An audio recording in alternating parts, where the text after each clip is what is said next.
My name's Larissa Baldwin. I'm the National Co-Director of the SEED Indigenous Youth Climate Network. Thank you. You will have to speak.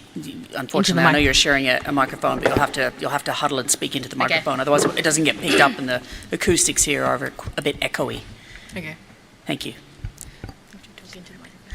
My name's Nicole Hutton, and I'm a campaigner for SEED Indigenous Youth Climate Network.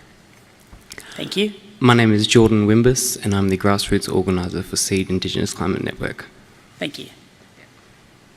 Yes, when you're ready. Okay. So, just like to take the opportunity for thanking the panel for allowing us to speak today. We are the SEED Indigenous Youth Climate Network. We're a national network of Aboriginal and Torres Strait Islander young people right across the country. We have volunteers. We have hundreds of volunteers across the country. We're a representational network. We have volunteers up here in the Territory, right through the Gulf, Top End, Central, and basically we're here to share our experience of what we've been doing over the last 2 years, particularly around fracking in the Northern Territory, but also respond to some of the recommendations in the report. Just want to say that we're not scientists, obviously. It is a really comprehensive report that we struggled to work out what some of it meant, but we're just going to give our best go at responding to what we've got from communities and the information that we gathered. Yeah.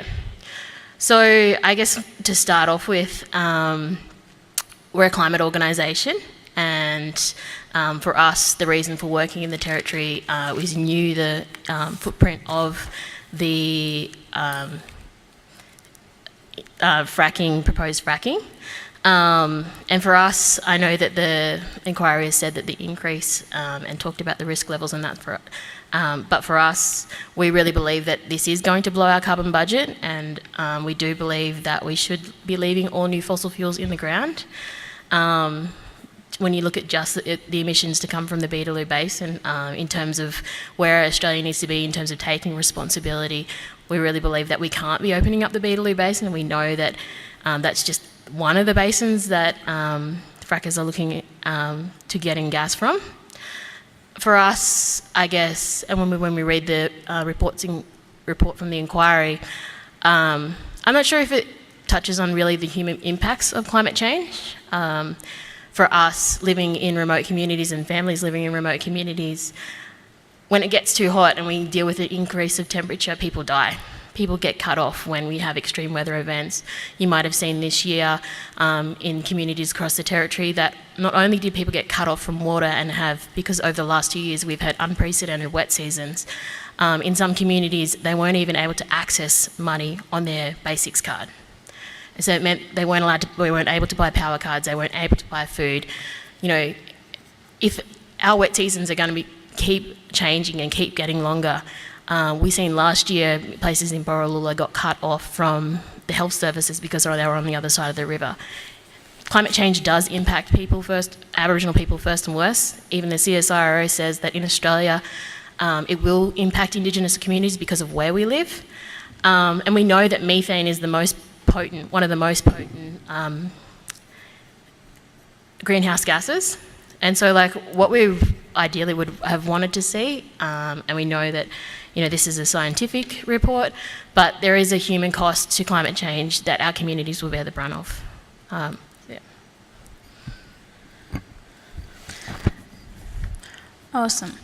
I just wanted to introduce myself further. I am a Guttural woman from just outside of Borroloola. My mum grew up on Crowswell Downs Station, which I don't think it's called that anymore, and my dad grew up on Malipanya Springs Station, and that was also my first home. So I'm going to talk about a survey that we did in Borroloola, which we have a PowerPoint. Cool. So the survey that we did in Borroloola was a community-led consultation, and it was 6 months process from start to finish, and that includes consulting the community on how they wanted the survey to be done, to finally presenting the results of the survey to the community and also to Parliament. So it was an information gathering survey. The questions that we asked were directly in line with the terms of reference. So that means that we asked everyone in the community about all of the different points of the terms of reference and asked them how that concerned them. And we also, all of the materials that we used within the survey were presented from the panel, the inquiry. But the only materials that we didn't use were simply photographs used as evidence from overseas of evidence where this has been done before. So yeah, basically the reason that we did the community survey was because we wanted to raise awareness within the community on fracking and what was going to happen in the community, and also the community was requested by the consultation because they wanted to make sure that the inquiry, the gas companies and the government to know their stance on fracking. So yeah, where did the survey cover? So we met with the community and asked where they thought that the survey should cover, where we should go, and we spent a few months going out to Borroloola town camps, outstations, Robinson River, surrounding towns and communities. So we really believe that we went to and we covered as much of the community as possible. Oh, sorry, it's written up there. Awesome. So we believe that the survey set up community engagement. It was a community-led survey, and it started a conversation with community members. So we brought like a bunch of young mob from the community along, like with us when we were doing the survey, and they had a lot of input in how the survey was run and how everything went and who we spoke to, and therefore, like, they were able to make sure that the community was being understood of what the questions were, and we understood the answers that the community member gave us. So after the survey, the community was really excited to team up with other communities, and then we suggested that we could help them put on an Aboriginal fracking forum, which then brought the surrounding communities of the Beetaloo Basin together in Darwin. And it was also created a chain reaction amongst the surrounding communities. So we've also spoken to other surrounding communities about also putting on a survey that was similar to what we did. Awesome. And then the results of that survey was 96.88% of residents want a ban on fracking in the Northern Territory. We worked with community members to design a sign to declare the community gas field free. So that meant we had a community meeting. We also have some pictures here of what we wanted to do, but we had a community meeting with people to see how they wanted to present those results. So people decided that they wanted to put a sign up in the community, and they also wanted to all get on a bus and travel up to Darwin to present it to Parliament. So after that, we delivered it to Jerry McCarthy in a meeting in Darwin. And you'll see a photo of all the Borroloola mob that travelled up to Darwin. And another finding that we found was that most concerns for the community members were around contaminated water, health, future generations, and culture. And that's also noting that in Borroloola right now there is already concerns around water contamination from the MacArthur River mine. Anyone think about that? Nope.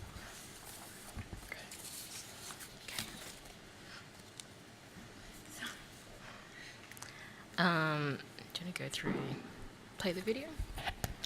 Awesome. And then after we did the survey, we held the Aboriginal fracking forum, which I mentioned before, and after that the communities put together a statement to the inquiry, which we've got a video of. Are you able to play that video, please?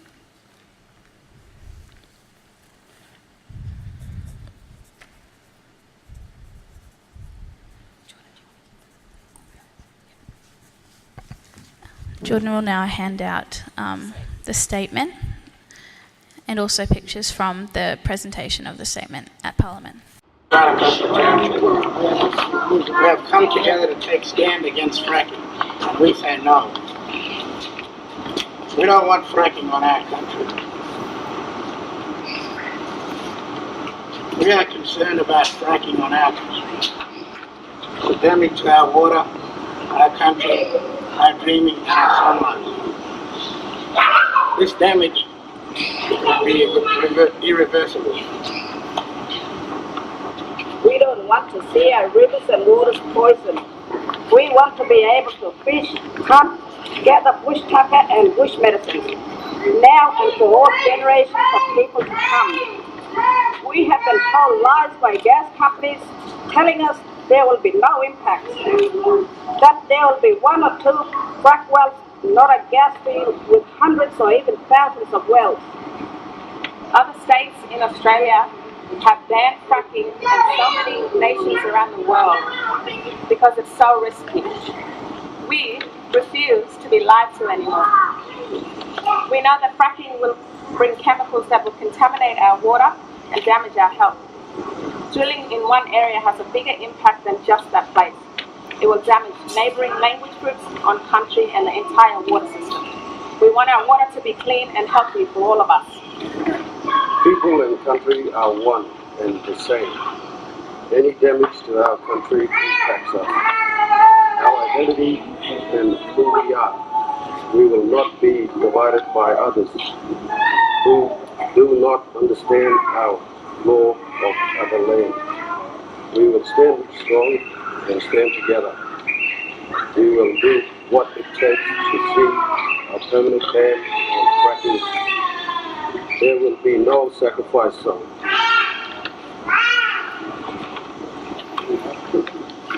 We represent a group of Baldwin of Aboriginal people coming here together to stop fracking and protect our country. We call on this government to hear it and to take action. We stand together and we will do whatever we must do to protect our country. Country for generations, for our children, because water, and with that water, clean water, no one of us can survive. We are here and we are not going away until you hear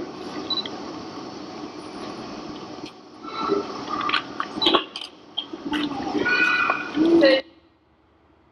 Thank you. I just also wanted to point out that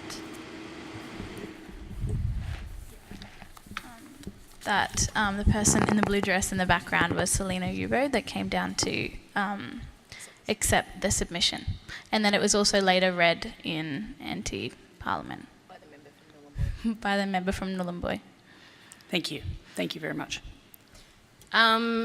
So the way the Aboriginal Fracking Forum came about was before there was delay into the report, people were really worried that this was just going to be, I'm sure the panel will be aware that there are many reports and consultations that come through Aboriginal communities, and sometimes those recommendations are not taken seriously by government. And so we had done the survey with Borroloola, and then we had also been invited to Kudich Karali, which was held in Elliot. It was a gathering of traditional owners from across the Beetaloo basins, or the songlines that are in that basin. And basically they came together, and it was actually an opportunity of just speaking to each other and talking about what people are saying, and the fact that water is connected and Aboriginal communities in the territory are also connected. So after Kudich Karali, basically what they wanted to do was show to the NT government that regardless, because at that time we're unsure about what was going to come out of the inquiry, and they wanted to show the government and the gas companies that there is actually a really united, strong and big movement of Aboriginal people and communities who are saying no and really concerned about the impacts of fracking. So SEED played a role in, we fundraised to bring people together from a lot of remote communities. People came as far as Yendamu, like from many different communities, and we can give you information of where people came from. We paid for them to come together. We fundraised for that online through social media. We did a crowdfunder, and that's how we raised the money to bring them together. We did things like booked meetings with the politicians, and from the meeting that we had together in the space that when they met, they said that they wanted to create a statement and read it to the media and to the government. So SEED took a role in we basically contacted a lot of the media organisations and also the government, and they sent down Selena to meet and to accept the statement on their behalf.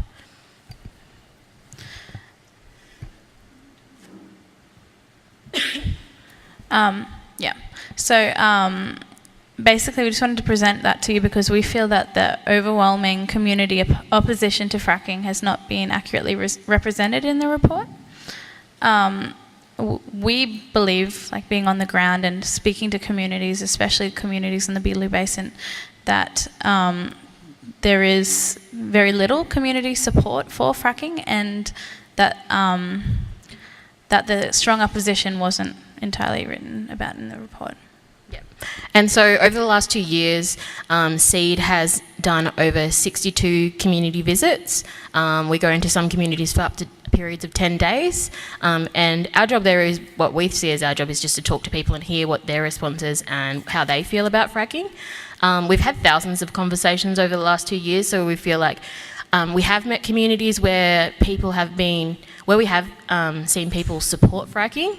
I think the other part of that response is that they often are really unsure about what the process is, and they still have a lot of concerns about water. But obviously there are communities, or there have been people that we have spoken to that have said, like, maybe there will be jobs from it, and we understand the economic situation of the Northern Territory. But overwhelmingly, through thousands of conversations that we've had, most people have said that they want to see a ban on fracking, and they're really worried about the impacts on country and on water.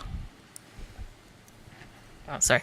So we also want to talk to you a bit about, you might have heard through your travels through the NT that there was a group of First Nations people from Turtle Island, so what we call the US and Canada, that came over last year to meet with a bunch of communities that were frontline. SEED received an invitation to go to Fort Berthold Indian Reservation, which is the home of the Hidatsa, Mandan and Arikara nations. Their Indian reservation is home to the Buchan shale fields. And so when they came over to the Northern Territory, they really wanted to show us the footprint of a shale industry because it doesn't exist here.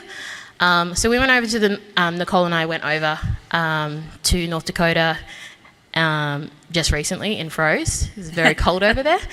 But I guess it was a really eye-opening opportunity to see the industry and have a look at how that could be interpreted here in the Territory.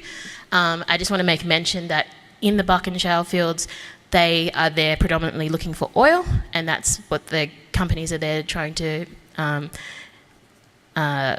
extract.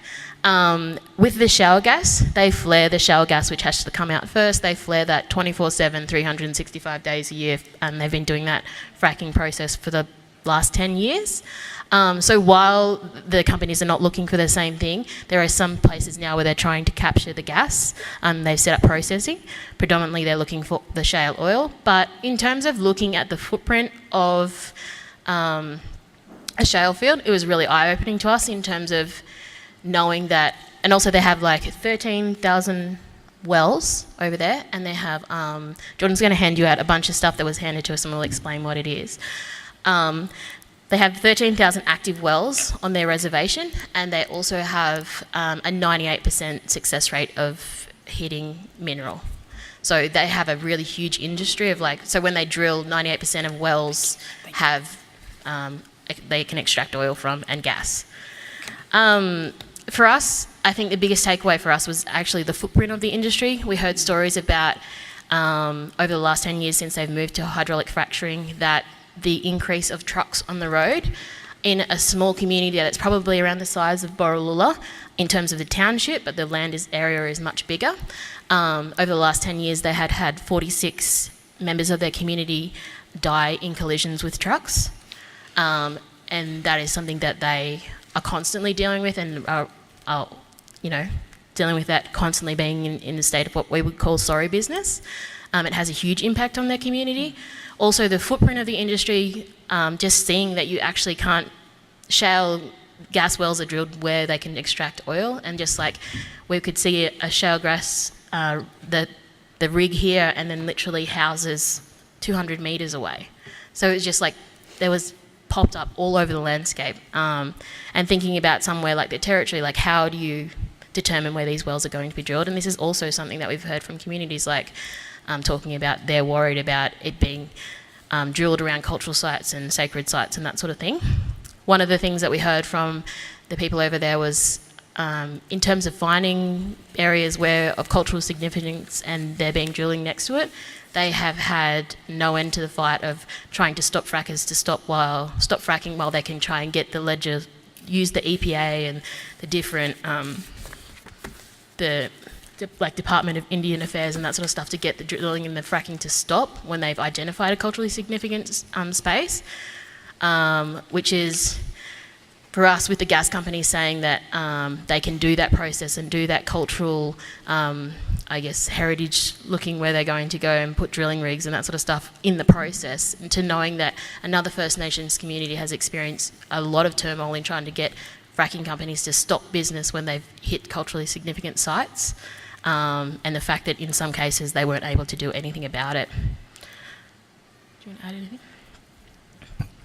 Yeah, I just wanted to comment on the scale of fracking. Like, coming in on the plane, it was there was nowhere that there wasn't fracking. It was evenly spread over the entire landscape, and that's something that really concerns me about seeing that happen here. And they also did comment about how when fracking came in, it was coming in meant to be small areas, but then eventually it was spread to the scale that it's at now.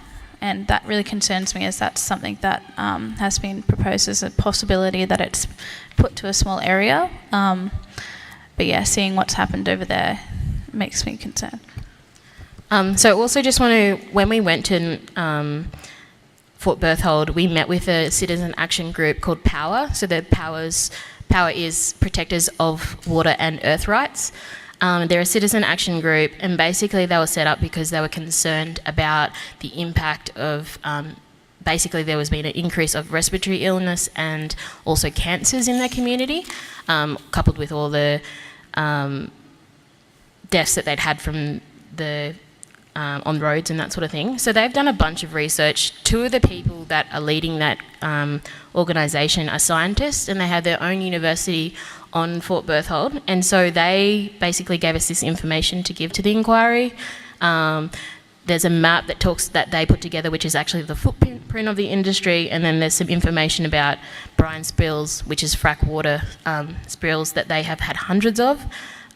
So they gave us a whole bunch of information to not only give to the inquiry, but also to give to other communities that we've been working with. And so that's what you've got in front of you now. I just want to say that it was incredible to meet with Power and the amount of work that they do, and living in and dealing with the really low level of protection that they have through the US EPA laws. But one thing that really stood out to me is that the burden of proof is so high on communities. And when I met with these people, incredible scientists, incredible First Nations people, one thing that really stood out to me was, like, how would you have Aboriginal communities trying to find this amount of information to have to prove that something has gone wrong? And they had a lot of, they talked to us a lot about the stories of, the burden of proof and how much stress that causes their community, and just what it's like to live in a shale field. And, this is an Indian reservation where they've had the oil industry there for the last 60 years. They've only started fracking in the last 10 years. But it's night and day, the impact that fracking has had on that community. And to think about our smaller, more remote communities with less services trying to deal with issues around fracking, I guess it just put home to me that there's a lot of scientific inquiries and baseline studies that the inquiry has suggested that be done, and I really think that needs to be done and not left with it to our communities to hold that burden.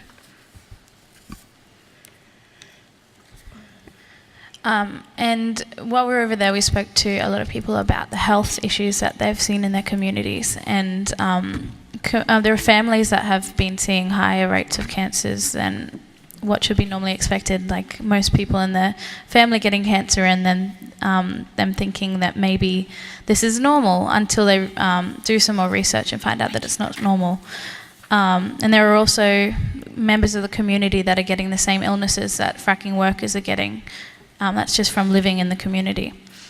And also myself, Larissa, and the other person that came over with us, we were there for, after 2 days, we had all received illnesses ourselves from like in our chest and our throat with our breathing, and there's no denying that had impact from the fracking. What else? So the photo that you have in front of you, I just wanted to show you. When we went over there, I have to say that, so this photo is basically of wastewater fluid from fracking, and you can't see it because there's no way that we could take a full photo of it. But there are literally thousands of containers with waste frack fluids in it. What we were told by the community, and we can't verify this, is that the person that was working on that site had passed away recently. And obviously we're not scientists, we can't say that that's because of the chemicals or the work area that they're around. But I can say that everyone that we talked to knew about this, and the amount of people were really scared that was because whatever was in those containers had killed this person. We can't verify that, but at the same time, we can talk to how distressed it made the community. Everyone that we talked to talked about it. There were houses 100 metres away from this thousands of containers of waste fluid. People saying that, especially when we talked to Power, they had said that there had been some issues with wastewater coming up that they had found had to be radioactive. And so people who were living close to this were like, is this fluid radioactive? But also the thing about that is because that person had died, there's some legal, something that happened with the company going bust, and the company was responsible for cleaning and moving that fluid. The community now have no idea where they've gone or what's going to happen with it, and the government are not responsible for it. So I think while we can't verify that, what we can say is that when it's left to companies to clean up and deal with the issues and the spills or the community anxiety, we know that we have the same sort of thing happening here. We know firsthand the experience of what's been happening along with MacArthur River with the poisoning there. And stress, this causes real stress on communities. And so I just wanted to show you that because I know that there is no plan for the wastewater. You've talked about maybe putting it in tanks. Well, these are in tanks, but also I know that some of the gas companies have said to the inquiry they don't want to do that. So I think it's really important that we have a strategy for wastewater in place before anything goes ahead. Also, the brine spills on the road, because of the increased amount of traffic, they said that basically they've had hundreds of brine spills, and there's a study that Power had put together around the contamination and the types of minerals and poisons that they found in the soils, but the community has had to do that work themselves. So I guess the next thing I want to address is the social licence. I know that you guys did, the inquiry redid the social impacts report, and we had heard from communities about how the first lot of consultation went. We're really thankful that the inquiry has done that again. Throughout the inquiry report, we read a whole lot of your evidence around how increased risks of road accidents from construction, basically increased levels of anxiety and that sort of stuff for residents, and the different evidence that you had got from communities. And I think your recommendation at the end of it was like, if you basically done the bunch of recommendations from what you put forward, that you would be able to achieve social licence. And we're not, obviously, I guess, if you're like do an awareness campaign, a compensation, that sort of stuff, this is the way that we've read it, that basically you'd be able to get informed consent. From our working with communities across the territory, we don't think a lot of communities that we work in you would be able to achieve informed consent, or basically all the communities that we're working with are calling for a ban. They don't want to see this industry go ahead on their land and put risk to their water. I think we've said that. Sorry, just making sure we've said everything.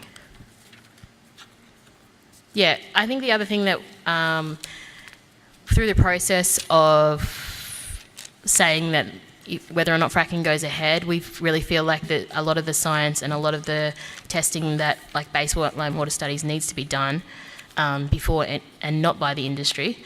Also, from our trip to North Dakota and a lot of the conversations we've been having here, we really think that any cultural clearance needs to be done well ahead of any approvals. And we know how much work the inquiry has put into this report. We would really like to see the recommendations implemented. We don't want to see the government treat this like another report. We know that communities have put a lot of work into meeting the inquiry.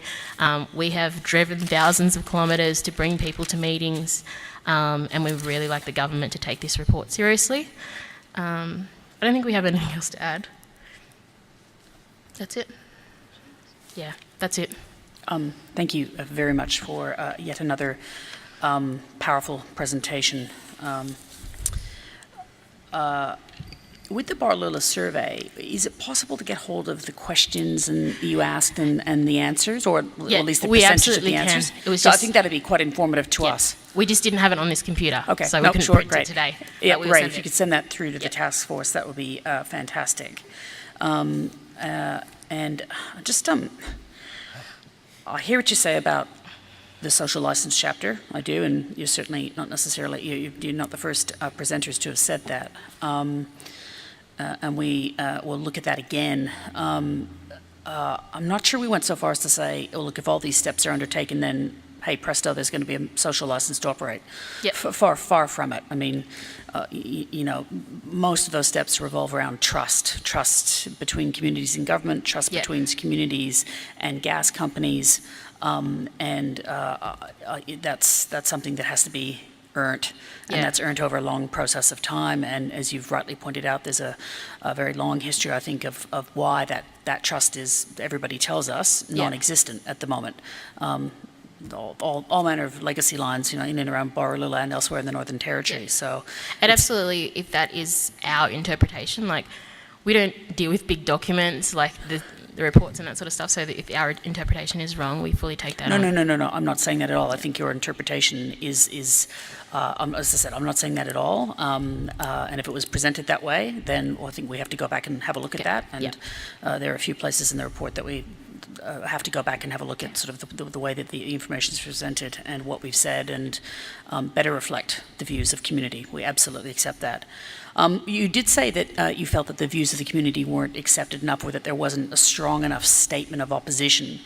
You're right, it's not in the actual large document itself, but it is in the executive summary.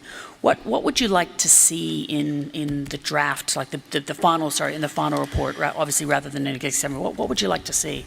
I think for me personally, again, that's the only way I can answer it, is I felt like the way that it read to me was it very much homogenised views of Aboriginal people, and I know that there are the vast majority of people don't want this, and I don't think that's reflected strongly to me, and this is my personal opinion. But also I feel like where communities really are on the front line, I think it needs to make mention of who is saying no to it, and that's the type of thing that I would like to see in there more, which is just the communities who are, if fracking goes ahead, they're the ones that are going to face the drilling rigs, and I feel like their opinions are the most important, and that there's room to capture those stories and those opinions. Thank you. Yes, Dr. Jones. Ms. Baldwin, having had first-hand experience in the North Dakota area, I'd like to ask you a couple of questions about that experience. In our report, we agree, we concur that spills are perhaps a really big risk factor, the biggest risk factor in this industry. They're guaranteed to occur, and so they're really important. But spills can occur on the well pad, where perhaps you can have fairly rigorous management procedures. But what was your feeling from talking to the people over there? Did they have a feeling that quite a few of these spills happen as a result of road accidents or dumping stuff where it shouldn't be dumped? Or what was the case? It was a combination of a lot of things. So definitely road accidents. Because they had contractors who are responsible for trucking around the wastewater, they had trucks dumping water and then not knowing which company that truck had come from, and then trying to talk to the truck drivers, and they were super hostile. Sorry, and there was also, we were also told that the fines for dumping was less than the actual paying to dump the actual water. Yes, well, the penalty has to be worse than the Yeah, and so that's dumping it off the side, yes. that's a huge issue, that it's actually cheaper for them to get the fine. Also, so we went to this, on the reservation there's the largest man-made lake in the US, which is Lake Sakakawea, and they had a drilling rig set up, and in order to stop the flaring contamination going into the water, to ease community, I guess, being worried about it, they put up a retaining wall that went halfway, like, so the flare was like another retaining wall higher than this thing, and it was like right, because they were fracking right next to the river. And so it's like stuff like that where it's just proximity to water and that sort of stuff as well, and then the waste spills and that sort of thing. But it was crazy to see like a wall that's like 20 metres high, 50 metres away from their river, with a half a containing wall around it. So like you could completely see the rig from the other side of the road, but not on the side of the... I'd say lower than... Yeah, it was like lower than that, and then the massive rig and the flare. Well, certainly in the US, the average distance, setback distance of wells from habitation and so on is about 94 metres, and we clearly accept that that's not on, and in fact we've recommended at least 1 kilometre away from water bores and 1.6 kilometres from things like flares. Yeah, and I think the thing that we reflected on while we were over there as well is like how Aboriginal people use their land. So even though you can set it back from certain, housing and different stuff, like going out on country, doing ceremony, walking songlines, like how is that going to be accounted for when you're putting a drilling rig or a flare, and how often people are going to come in contact with that? It just seems like an impossibility of like how you regulate that. And another thing with the water spills is we were also told stories of community members filming trucks actually just letting the water out while they drive along the road, which is... Just asking you a question about your photograph here. Was this a kind of a dump for wastewater, or like a tank farm that was just sitting there in the landscape? Was there a water treatment plant here, or was it just a dump? So it had thousands. It had thousands of like those cylinders, but also containers as well, like humongous trucking containers, just sitting there. And it was literally in the middle of a housing estate. And this is where we told you the story about the person who looked after that site has passed away. And so it's created a huge amount of anxiety in the community around there. I also want to note you can also see the water tank for the community in the background. I was wondering what that was. It looked like an air traffic control tower, but it was a water tank. Yeah, that's where they get their water from. And so, like, when we went to North Dakota to the reservation, people don't drink the water there. And just thinking about in Catherine with the whole PFASing and getting water delivered, and just like, how do you deal with that anxiety of people like not knowing if water is safe to drink, and like trucking a volume of water to a remote community if something happens? Because like the water there is like presented as safe, and at restaurants they serve it, but the community have anxiety about drinking the water, so they actually personally go and buy bottled water, majority of citizens. Thank you. Thank you. Yes, Dr. Anderson. A question for Ms. Hutton, and it's a specific one first about the Borroloola survey, but then a more general question. And I'm just interested about the information that Borroloola people use to make their assessments, and particularly that fracking is technically so complex, as we all know, and probably the most complex part relates to people's major concern about water contamination. And so I've just got a specific question about what was the information that Borroloola people used to make their assessments, and then a broader question about, given that the issues are so complex technically, how well informed do you think Aboriginal communities in general are about the fracking issues?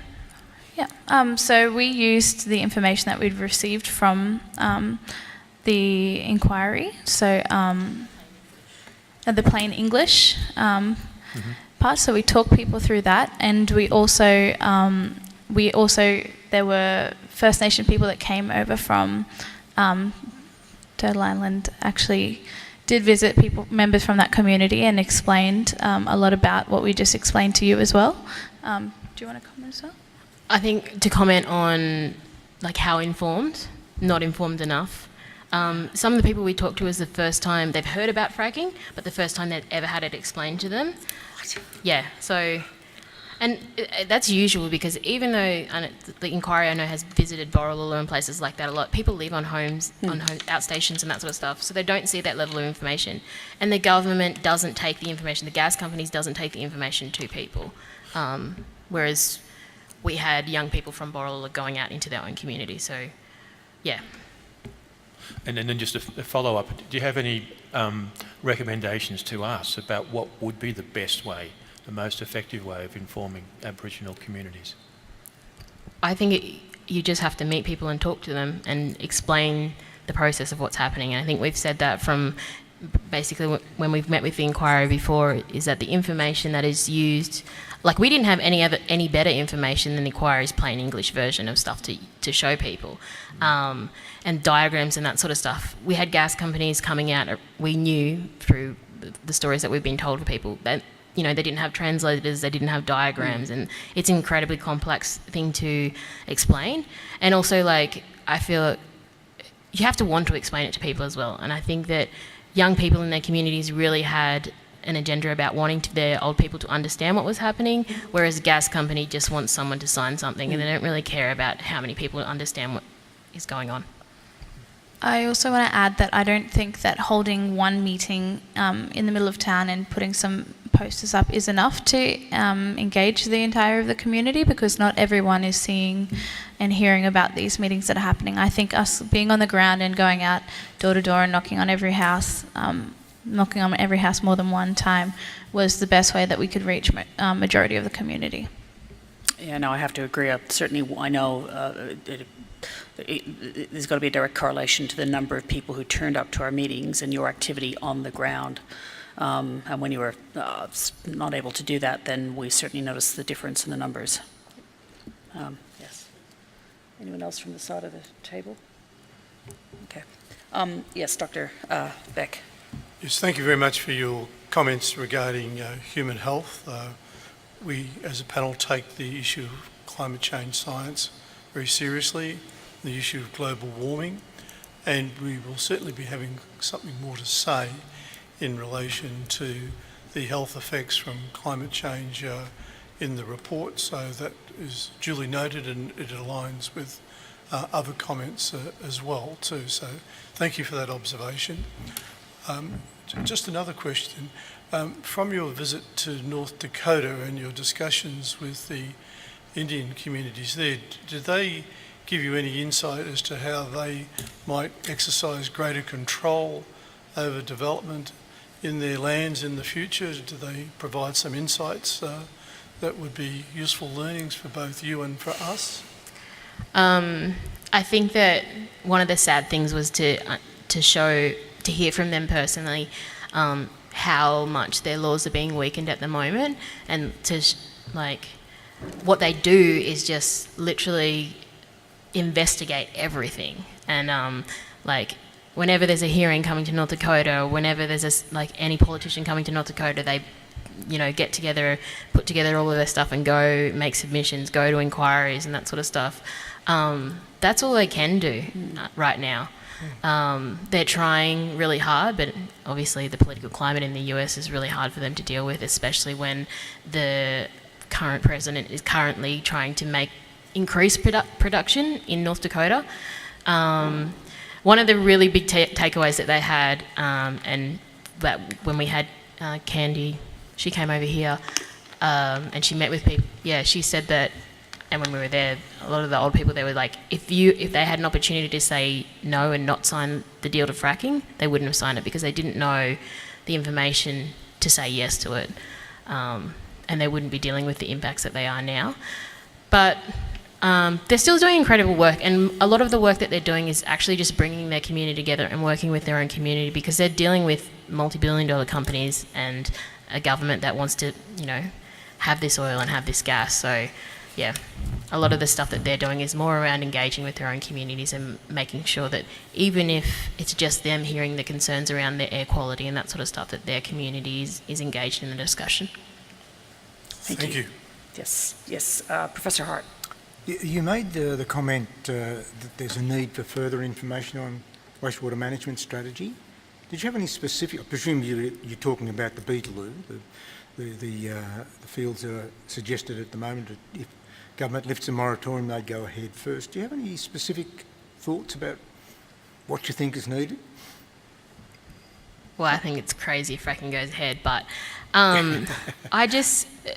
how you deal with like the recharge of basins and the amount of water that is on, like it is, for most part of the year there's no water, but then for the rest of it is water everywhere. Like how one of the elders that came from down in Yendamu said you can't tell contaminated water where to flow. And I think it's like how you actually, deal with the level of water that's coming out of these ponds, but also, like, where are you going to put it? And I actually don't have any suggestions, because from what I can understand, it's a lot of water. And that's one of the things that I got from North Dakota, is actually just seeing, like, when I first read the suggestion that you could put it in tanks, I was like, maybe that is a solution. And then I seen the tanks and I was like, where are you going to put these tanks? Like, they have to go somewhere. And we know how much anxiety there already exists in the Northern Territory about waste facilities around, like, different types of chemicals and that sort of stuff. And then, like, I don't know, like, when Power told us that they had done testing, or there had been testing done, and stuff that had come back through the EPA to show that some of that wastewater had now had radioactive chemicals in it. It's just like, how do you do this? I don't understand, but yeah. Can I also comment? I also saw the ponds that have been suggested that could happen here, and there is no way that the ponds replicating the ponds that they have over in North Dakota could work here, especially for wet season. They're very low in the ground, and there's nowhere for the water to overrun. It just runs straight into the soil if it was to flood. Look, thanks for that. I think you put your finger on something. We've got quite a lot to say about wastewater, reuse, things like that. But what we haven't done is talk about what's the strategy. Finally, there's going to be too much. Do you need a treatment plant? Is it a treatment plant that services the three companies? How's it constructed? All of those things. I think we've got a bit more to do in the final report. Yeah, on that and I one. think I guess it's not, I don't know if it's a recommendation or not, but we just really feel like you need to answer that question before you can say yes to this industry. And people need to know and hear about what the plan is for wastewater, because there's a lot of anxiety about it. Sure. Thank you. Thank you. Yes, Dr. Smith. I just wanted to pursue a little further a comment that you made about your North Dakota trip, in part because I've been doing some of my own research into via contacts that I have in the US EPA about regulatory oversight. And my understanding is that even state regulators have difficulty enforcing regulation within reservation land, and the US EPA has even less power than them because of the way reservations are set up as states within states. But you indicated that the First Nations people were wanting further support from the US EPA, and I wondered whether that, in your opinion, that sort of federal support to the Northern Territory would be an important component of regulation here if the moratorium was lifted, knowing the comments that we've had many times about the inability to regulate in the NT. Yeah, absolutely. I think the federal government has a really big part to play, and I feel like at the moment they just want fracking to go ahead, and they don't really care about any of the science. When you look at, I don't really have anything else to compare it to, but when you look at the scale of the pollution in the MacArthur River mine and the pollution in Catherine, the Northern Territory government doesn't have the resources to hold those companies to account. It doesn't have the resources to fix that situation. So the federal government does need to step in here. And I think another reason why the federal government is responsible is because of the amount. Something like 80% of Aboriginal people within the territory live in remote to very remote communities.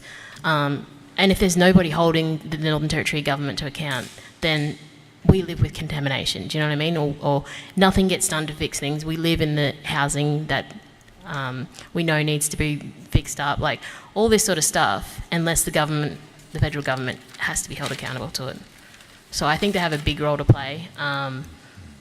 And this is a territory, so they are responsible in a way as well. Okay, thanks for expanding on that. That's very useful. Any further questions? Thank you again for your presentation, and can I just, on behalf of the panel, thank SEED for all their presentations to date.